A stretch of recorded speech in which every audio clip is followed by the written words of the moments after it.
আসসালামু আলাইকুম ওয়া রাহমাতুল্লাহি ওয়া বারাকাতুহু। সুপ্রিয় দর্শকবৃন্দ, আপনারা যে যেখান থেকে আমাদের এই অনুষ্ঠান দেখছেন, আপনাদেরকে সবাইকে স্বাগত জানিয়ে আজকে আমরা শুরু করতে যাচ্ছি আজকে ল অ্যান্ড জাস্টিস অনুষ্ঠানটি। বরাবরের মতো আজকেও আমি আপনাদেরকে স্মরণ করিয়ে দিতে চাই, যখন আপনারা কল করবেন দয়া করে আপনারা আপনাদের নাম এবং কোন জায়গা থেকে ফোন করেছেন এই কথাটা বলবেন, তাহলে আমাদের সময় নষ্ট কম হবে। আর দ্বিতীয়ত যে কথা সেটা হচ্ছে যে আমরা গত সপ্তাহেও দেখেছি অনেক কলার যখন কল করেন তখন আপনারা তখনও টিভি ভলিউমটা অন করা থাকে অথবা টিভির সামনে থেকে আপনারা কথা বলেন। নিয়ম হচ্ছে যে আপনি একেবারেই টিভির সাউন্ডটা মিউট করে দিবেন, একেবারেই বন্ধ করে দিবেন, অথবা আপনি পাশের রুমে গিয়ে আপনি কল করবেন, তখন আর আমাদের টেকনিক্যাল কোনো ডিফিকাল্টিস হয় না আর কি। তা আসুন কথা না বাড়িয়ে আমরা পরিচিত হয়ে যাই। পরিচিত সবাই আছি, তারপরেও আমরা ফর্মালিটিজের খাতিরে আমরা পরিচয় করিয়ে দিচ্ছি আজকের আমাদের মেহমান। কমিউনিটি বিশিষ্ট ব্যক্তিত্ব, আপনারা অনেকেই জানেন, দীর্ঘ 30 বছরের উপরে যার আইন পেশার সাথে যিনি জড়িত, hugely experienced barrister Kutubuddin Sikdar সাহেব। ব্যারিস্টার সাহেব, আসসালামু আলাইকুম। আসসালামু আলাইকুম ওয়া রাহমাতুল্লাহি ওয়া বারাকাতুহু। আমি শিওর আমার মতো আমি কিন্তু প্রতিটা সপ্তাহে অপেক্ষা করি নতুন কিছু শিখবো, নতুন কিছু জানবো আপনার ওপেনিং রিমার্কসের মাধ্যমে। আমি নিশ্চিত আমাদের ভিউয়াররাও সেটা খুবই এনজয় করেন। আমরা কি আজকে চলে যেতে পারি আপনার ওপেনিং রিমার্কসে? ইনশাআল্লাহ। বিসমিল্লাহির রহমানির রহিম। বন্ধুরা, ভাই বোনেরা, আপনারা যে যেখান থেকে বসে আমাদের এই প্রোগ্রাম দেখতে বসেছেন, আপনারা সকলকে অশেষ ধন্যবাদ এবং মুবারকবাদ। আজকের প্রথম রিমার্কে যে কথাটা বলবো, এটা ছোট বড়, পুরুষ মহিলা সবার জন্য প্রযোজ্য। এটা কি? মানুষের শরীর আল্লাহ বানিয়েছেন অনেক অঙ্গ দিয়ে, হাত, পা, মাথা, কান, মুখ, চুল, পায়ের নখ, পা, অনেক কিছু। কিন্তু এর মধ্যে প্রত্যেকটা অঙ্গেই জরুরি, কিন্তু প্রত্যেকটার প্রয়োজনীয়তা বা ইম্পর্টেন্স সমান না। আমাদের প্রফেট মুহাম্মদ সাল্লাল্লাহু আলাইহি ওয়াসাল্লাম তার এক হাদিসে বলেন, লিল জাসাদি বুদআতুন ইজা সালাহাল জাসাদু কুল্লুহু। শরীরের মধ্যে একটা অর্গান বা একটা অংশ এমন আছে, এটা যদি ঠিক থাকে দ্য এন্টায়ার বডি, সম্পূর্ণ শরীরটা ভালো থাকে। ওয়াইদা ফাসাদাত ফাসাদাল জাসাদু কুল্লুহু। এবং এই অংশটা যখন খারাপ হয়ে যায় তখন সম্পূর্ণ শরীর খারাপ হয়ে যায় এবং আমরা মরণাপন্ন হয়ে যাই। এই অংশটা কি, কিসের ব্যাপারে নবীজি বলতেছেন? আল্লাহ নবী বলেন, ওয়াযালিকাল কলবু। এটার নাম হচ্ছে হার্ট বা হৃদয়, যেটাকে হার্ট বলে থাকি। সিলেটি ভাষায় গুড়বালিশ হইন যেটারে। যে হার্ট সর্বত্র এইরকম নড়াচড়া করতেছে প্রত্যেকটা প্রাণীর ভেতরে। তাই যখন হার্টটা বন্ধ হয়ে যায় বন্ধুরা, তখন এই মানুষ বা এই জীব আর বেঁচে থাকতে পারে না। ঘড়ির কাঁটার মতো এটা নড়তেছে অনর্গল। যতদিন বাঁচলাম ততদিন পর্যন্ত এই হার্টটা আপনার মুভমেন্টে থাকে, আর এটাই পাম্পিং করে সম্পূর্ণ শরীরের মধ্যে ব্লাড সাপ্লাই দেয়। আবার ওই ব্লাডটা আবার ঘুরে ফিরে আবার চলে যায় হার্টের ভিতরে, অক্সিজেন নিয়ে আসে এবং হাইড্রোজেন বের করে দেয়। যাই হোক, ওটা ডাক্তারি ব্যাপারে আমি কথা বলবো না। আমি বলছি যে হার্ট যে জিনিসটা মানুষের বুকের এই জায়গায় থাকে, এই হার্টটা আল্লাহ নবীও বলতেছেন, this is the most important part of a human beings body. আপনার শরীরের মধ্যে সবচেয়ে ইম্পর্টেন্ট যে জিনিস, এটার দরকার এবং এটার প্রয়োজনীয়তা এবং এটাকে রক্ষণাবেক্ষণ করা, এটাকে দেখাশোনা করা আমরা সকলের কর্তব্য না? অবশ্যই কর্তব্য। আমি এখন এইটা থেকে চলে যাচ্ছি, এই যে আমরা সকলের আজকাল কার নাই এই যন্ত্রটা, এই মোবাইল ফোনটা কার নাই? প্রায় সকলেরই আছে।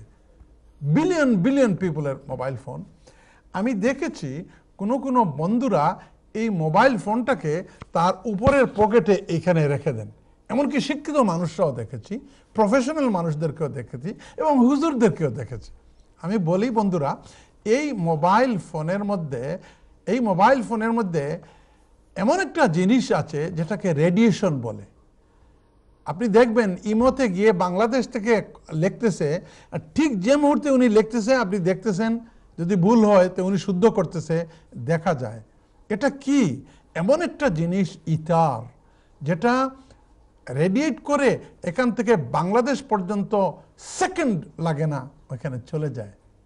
এটার একটা রেডিয়েশন আছে বন্ধুরা।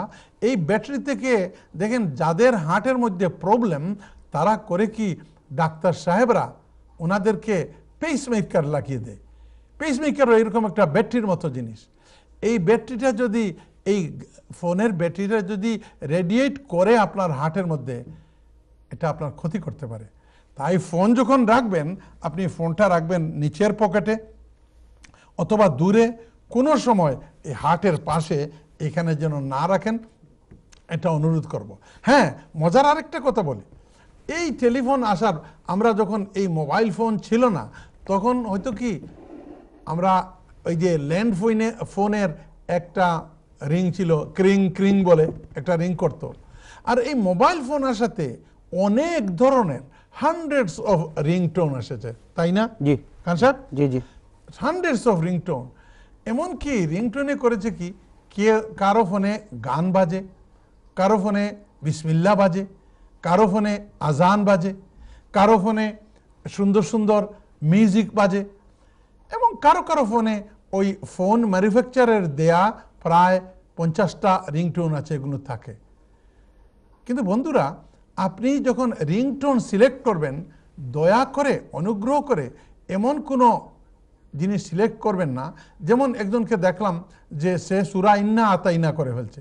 এখন এই ফোনটা যদি তার সঙ্গে বাথরুমে যেতে লাগে, সূরা ইন্না আতাইনা পড়তেছে, কারণ খারাপ দেখায় না? এবং আমি দেখেছি মানুষের পার্সোনালিটি নির্ভর করে তার রিংটোনের উপরে।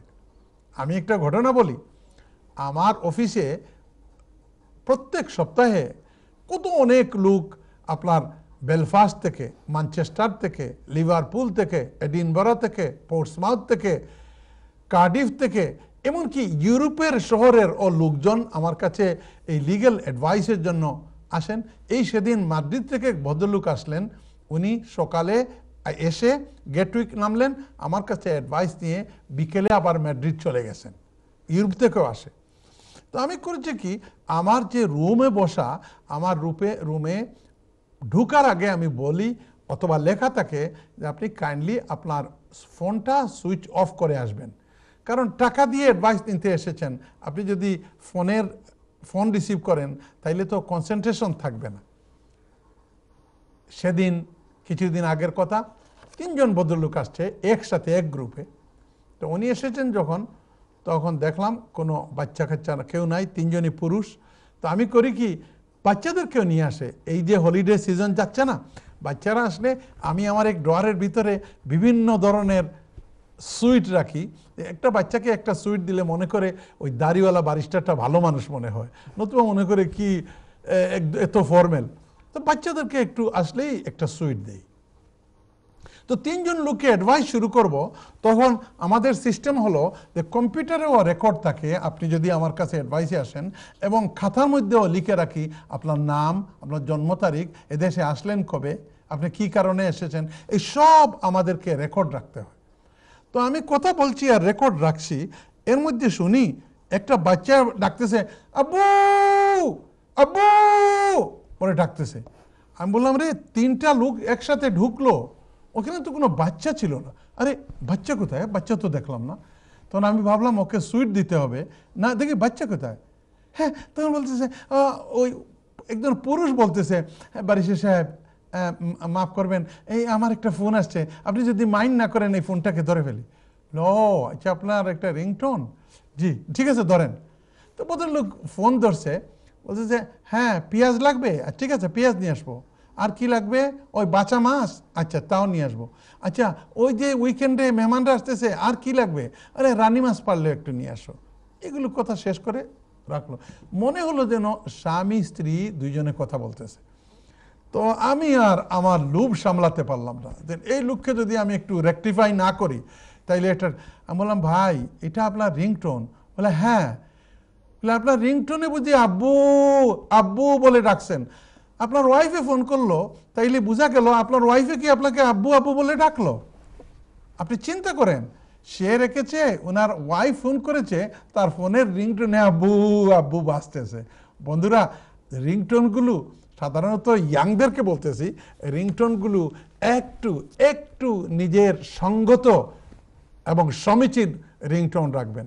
আর এই কথা বলে শেষ করতেছি, এই রিংটোনগুলো নামাজে মসজিদে গেলে কোনো সময় ভেরি এম্বারেসিং, ইমাম সাহেব নামাজ পড়তেছে, এত মূল্যবান সময় বা জায়গা আর কোথাও নাই, সম্পূর্ণ একটা জামাত, শত শত মানুষ, আর এর মধ্যে আপনার ফোনটা একটা বিশ্রী ধরনের রিংটোন বেজে উঠলো, আপনি সকলের নামাজকে দিলেন 12টা বাজাইয়া। এর কারণে বন্ধুরা, রিংটোন মসজিদে যখন ঢুকবেন ফোনটা মেহরবানি করে সাইলেন্ট মোডে রাখবেন, আর যখন পকেটে রাখবেন উপরের পকেটে রাখবেন না, আর সাবধান, রিংটোন কিন্তু আব্বু আব্বু বলে রাখবেন না। Thank you very much. ধন্যবাদ ব্যারিস্টার সাহেব, অত্যন্ত সুন্দরভাবে একটা সচেতনমূলক একটি বিষয়কে তুলে ধরার জন্য। আসলে এটা আমরা প্রতিনিয়তই আমরা এটা দেখি, বিশেষ করে মসজিদে গেলে তো অবশ্যই শোনা যায়, মানুষ মাত্র তো ভুল, সবসময় তো সাইলেন্ট করতে মনে থাকে না। তো এই জন্য ব্যারিস্টার সাহেবের কথা অনুযায়ী আসলে আমরা রিংটোনটা যেন এভাবেই সেট করি, যেটা বাজলেও যেন খুব একটা শ্রুতি কঠোর না হয়। সুপ্রিয় দর্শকবৃন্দ, আমাদেরকে মাগরিবের আজানে এখন চলে যেতে হবে। ইনশাআল্লাহ আমরা আজানের পরে আবার আপনাদের সাথে কথা হবে, দেখা হবে, তখন সরাসরি আমরা প্রশ্নগুলো নেওয়া শুরু করবো ইনশাআল্লাহ। আপনারা ততক্ষণ আমাদের সাথেই থাকুন, আর এর ফাঁকে নামাজটাও পড়ে ফেলুন। আসসালামু আলাইকুম ওয়া রাহমাতুল্লাহি ওয়া বারাকাতুহু। Thank you so much. Thank